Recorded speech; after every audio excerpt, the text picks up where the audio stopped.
Hello बच्चों, welcome to the lip lab. आज हम पढ़ेंगे क्लास 7th का हिंदी का चैप्टर नंबर 2, तीन बुद्धिमान।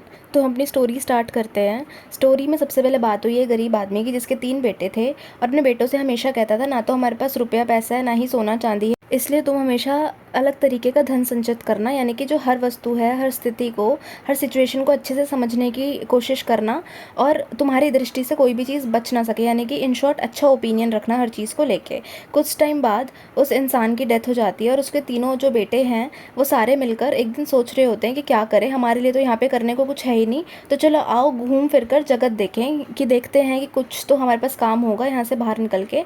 आवश्यकता होने पर हम जो है खेतों में श्रमिकों का काम कर लेंगे, कि कहीं पे भी क्यों ना जाए पर हम भूखे नहीं मरेंगे। और वो सारे तैयार होकर यात्रा पे चल पड़ते हैं। उन्होंने सुनसान वीरान घाटियाँ लांघी, ऊंचे ऊंचे पहाड़ देखे, उनको पार किया। 40 दिनों तक ऐसे ही चलते रहे। रास्ता ख़त्म होने का नाम ही नहीं ले रहा था। उनके पास जितना भी खाने पीने का सामान था वो ख़त्म होने लगा था और वो थक कर चूर हो गए थे। बट वो फिर चलने लगे और उन्होंने देखा कि वो एक बड़े नगर के पास पहुंच गए, किसी शहर के पास पहुंच गए हैं और फिर उन्होंने चलना स्टार्ट किया। अब वो तीनों भाई बहुत ज़्यादा खुश हो गए थे और वो तीनों जल्दी जल्दी शहर की तरफ बढ़ने लगे। जैसे ही वो थोड़ा आगे बढ़े, उन्होंने देखा कि ज़मीन पर किसी चीज़ के निशान हैं। सबसे बड़े वाले भाई ने बोला कि मुझे लगता है यहाँ से एक बहुत बड़ा ऊँट गया है।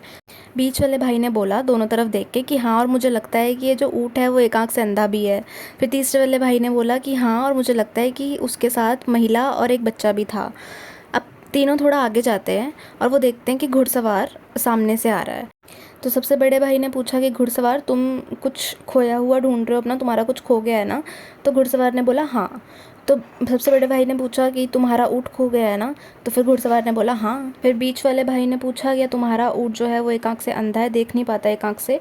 तो फिर घुड़सवार ने बोला कि हाँ। फिर सबसे छोटे वाले भाई ने पूछा कि क्या तुम्हारा जो ऊँट है उसके साथ महिला और एक बच्चा भी था? तो फिर घुड़सवार ने बोला हाँ। अब घुड़सवार को उन तीनों पे डाउट हुआ और उसने शंका की दृष्टि से उनकी तरफ देखा और बोला कि तुम्हारे पास है मेरा ऊँट, बताओ तुमने उसका क्या किया? तीनों भाइयों ने बोला कि हमने तो तुम्हारा ऊँट देखा भी नहीं, हमें तो पता भी नहीं कि वो कहाँ है, कैसा है। तो घुड़सवार ने बोला फिर तुम्हें कैसे पता कि वो मेरा ऊँट जो है उसके साथ एक महिला और एक बच्चा था और वो एक आँख से अंधा था, तुम्हें कैसे पता है सब कुछ? तो तीनों भाइयों ने जवाब दिया कि हमने तो अपनी आँखों और बुद्धि से काम लिया है और जो तुम्हारा ऊँट है वो उस दिशा में गया है। तो फिर घुड़सवार ने बोला कि नहीं, मैं उस दिशा में नहीं जाऊँगा, तुम्हारे पास ही है मेरा ऊँट, तुम उसे वापस करो, तुम्हें उसे लौटाना ही पड़ेगा। तो फिर भाइयों ने बोला चिंतित होते हुए कि हमने तो तुम्हारे ऊँट को देखा तक नहीं है। लेकिन घुड़सवार जो है उनकी बात को मान ही नहीं रहा था और उसने अपनी तलवार निकाली और उन तीनों को अपने साथ ले गया राजा के दरबार में। उसके बाद उसने सुरक्षा कर्मियों के पास उन भाइयों को सौंपा और फिर राजा के पास गया खुद और उसको जाके बताया कि मैं अपने रेवड़ों को पहाड़ पे लिए जा रहा था और उसने कहा कि मेरी पत्नी और मेरे छोटे से बच्चे के साथ एक मेरा ऊँट भी था जो पीछे पीछे आ रहा था और किसी कारण जो ऊँट है वो पीछे ही रह गया, रास्ते में भटक गया और मुझे उस रास्ते में 3 व्यक्ति मिले और मुझे पूरा विश्वास है कि उन तीनों ने ही मेरे ऊँट को चुराया और मेरी पत्नी और बेटे को मार दिया है। तो राजा ने बोला तुम ऐसा क्यों समझते हो? तो फिर उसने बताया कि मुझे ऐसा लगता है क्योंकि मैंने उनको बिल्कुल भी नहीं बताया था कि मेरा ऊँट कैसा है दिखने में, या फिर मेरी पत्नी और मेरा बेटा भी उसके साथ था, लेकिन उन लोगों ने खुद ही सामने से सब कुछ बता दिया। तो राजा ने थोड़ी देर सोचा इस बात पे और फिर बोला कि हाँ, जिस तरीके से तुम बता रहे हो मुझे तो यही लग रहा है कि वही चोर है, तो एक काम करो, तीनों को लेके आओ दरबार में, अवश्य उन्होंने ही तुम्हारे ऊँट को चुराया होगा। अब ऊँट का जो स्वामी था वो तीनों को अंदर लेके आया। तो फिर राजा ने बोला चोरों, तुम जल्दी बताओ कि तुमने क्या किया उस ऊँट का, तुमने इस आदमी के ऊँट को कहाँ छिपाया है? तो उन्होंने बोला कि हम चोर नहीं हैं, कि हमने तो ऊँट को अभी तक देखा तक नहीं है।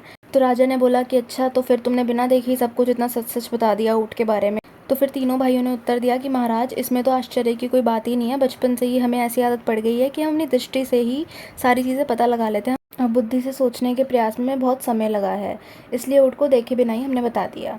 तो फिर उसने पूछा कि किसी को भी देखे बिना तुम उसके विषय में इतना कुछ कैसे जान सकते हो? तो उसने बोला कि हाँ, ये तो संभव है। भाइयों ने उत्तर दिया। तो फिर राजा ने बोला कि अच्छा ठीक है, अभी मैं तुम्हारी सच्चाई पता कर लेता हूँ। तो राजा ने अपने मंत्री को बुलाया और उसके कान में कुछ बोला। फिर मंत्री बाहर गया और थोड़ी देर बाद वापस आया 2 सेवकों के साथ। 2 सेवकों के हाथ में पेटी थी और उन्होंने पेटी को लाकर अंदर रखा सावधानी से और फिर राजा को दिखाई दे सके और वो स्वयं वहाँ से हट गए। तीनों भाइयों ने दूर खड़े रहते ही देखा और वहाँ पे बहुत देर तक सोचा, ध्यान किया। फिर राजा ने बोला हाँ, तो चोरों बताओ कि इस पेटी में क्या है? तो फिर भाइयों ने बोला कि महाराज, हम तो पहले ही बता चुके हैं कि हम चोर नहीं हैं, लेकिन फिर भी आप पूछते हो तो मैं आपको बता देता हूँ कि पेटी में क्या रखा है। उसमें छोटी सी गोल सी चीज़ है। सबसे बड़े वाले भाई ने बोला कि सब इसमें कुछ गोल वस्तु है। फिर बीच वाले भाई ने बोला कि हाँ, और मुझे लगता है कि उसमें अनार है। फिर सबसे छोटे भाई ने बोला कि हाँ, मुझे लगता है कि अनार जो है अभी कच्चा है। ये सुनकर राजा ने जो है पेटी को पास लाने का आदेश दिया और सेवकों ने तुरंत उसको पूरा किया। फिर राजा ने उसमें देखा। राजा बहुत ज़्यादा हैरान हो गया। वहाँ पे जितने भी लोग उपस्थित थे वो सारे हैरान हो गए। राजा ने फिर बोला कि इन लोगों ने स्पष्ट कर दिया कि ये लोग चोर नहीं हैं, वास्तव में ये बहुत ही बुद्धिमान लोग हैं और इनके बताए रास्ते पर जाकर अपने ऊँट को खोजो। राजा भी बहुत ज़्यादा हैरान हुआ। उसने हर तरह के अच्छे और स्वादिष्ट भोजन मंगवाए उन लोगों की आवभगत करने के लिए, यानी कि खातिरदारी करने के लिए, और बोला कि तुम लोग बिल्कुल निर्दोष हो और जहाँ भी जाना चाहो वहाँ जा सकते हो, किंतु जाने से पहले मुझे ये बता के जाओ कि तुम्हें कैसे पता चला कि वो जो ऊँट था वो कैसा था। फिर सबसे बड़े भाई ने बताया कि धूल पर उसके पैरों के निशान थे। उससे मुझे देख के पता चला कि जो ऊँट है उसका साइज़ बहुत बड़ा है, यानी कि बहुत बड़ा ऊँट था। और जब घुड़सवार वहाँ पे चारों तरफ देख रहा था तो मुझे लगा कि शायद वो अपने ऊँट को ही ढूंढ रहा हो। फिर राजा ने पूछा, अच्छा तुम्हें ये कैसे पता चला कि वो एक आंख से अंधा है, इसका तो कोई निशान नहीं होगा। तो दूसरे भाई ने जवाब दिया कि हाँ, मैंने दोनों तरफ देखा तो मुझे पता चला कि ऊँट ने सिर्फ दाई तरफ की घास खा रखी थी, दूसरी तरफ की नहीं, यानी कि बाई तरफ की नहीं खा रखी थी। तो मुझे पता चला कि वो बाई आंख से अंधा है। फिर राजा ने बोला, बहुत उत्तम, अब ये बताओ कि महिला और बच्चे का कैसे पता चला। तो सबसे छोटे भाई ने बोला कि जब मैंने देखा तो वहाँ पे ऊँट के घुटनों के निशान थे, यानी कि ऊँट वहाँ बैठा था, और जब वो वहाँ पे बैठा था तो वहाँ पे एक महिला के जूतों के निशान थे और एक छोटे बच्चे के पैरों के भी निशान थे। तो ऐसे मुझे पता चला और ऐसे ही तीनों भाइयों ने पता लगाया। फिर राजा ने पूछा कि अच्छा ठीक है, ऊँट का तो पता लगाया, लेकिन तुम्हें ये कैसे पता चला कि इस पेटी में जो है वो अनार है। तो फिर सबसे बड़े भाई ने जवाब दिया कि जब दोनों सेवक पेटी उठा के ला रहे थे तो देखने से पता चल रहा था कि पेटी ज़्यादा भारी नहीं है, उन्हें ज़्यादा मुश्किल नहीं हो रही थी पेटी लाने में। और जब उन्होंने ला के रखा तो उसमें कुछ लुढ़कने की आवाज़ आई, जैसे कोई गोल सी वस्तु हो। फिर बीच वाले भाई ने बोला कि हाँ, और जिस तरीके से पेटी उद्यान की तरफ से लाई गई थी, यानी कि गार्डन की तरफ से लाई गई थी, तो मैंने अनुमान लगाया कि हो सकता है कि इसके अंदर अनार ही हो, क्योंकि आपके गार्डन में तो अनार के ही पेड़ लगे हुए हैं सारे। फिर राजा ने पूछा कि हाँ, ये भी हो सकता है, लेकिन फिर तुम्हें ये कैसे पता चला कि जो अनार है वो कच्चा है। तो सबसे छोटे वाले भाई ने बोला कि आपके उद्यान में जितने भी अनार के पेड़ हैं उस पे सारे अनार अभी कच्चे हैं, खिड़की से देखने पे ही पता चल रहा है। तो राजा ने भी खिड़की से बाहर झाँका और सबने खिड़की से बाहर देखा तो वहाँ पे पेड़ जितने भी दिख रहे थे उन सब पे कच्चे अनार लटक रहे थे। अब राजा ने भी खिड़की से बाहर देखा तो वो भी हैरान हो गया कि हाँ, इन तीनों की बुद्धि कितनी तेज़ है। राजा ने उनको प्रेज़ किया कि पैनी दृष्टि और बुद्धि के लिए। और फिर राजा ने बोला कि धन संपत्ति या फिर सांसारिक वस्तुएं तुम्हारे पास ना भी हो, लेकिन जो जो चीज़ तुम्हारे पास है तुम उसी में धनवान हो, और उसकी बहुत तारीफ़ करी। और फिर राजा ने उनको अपने दरबार में ही रख लिया। So this is all about this chapter. अगर थोड़ा भी समझ आया तो प्लीज़ वीडियो को लाइक कर देना, चैनल को सब्सक्राइब कर देना। Good bye.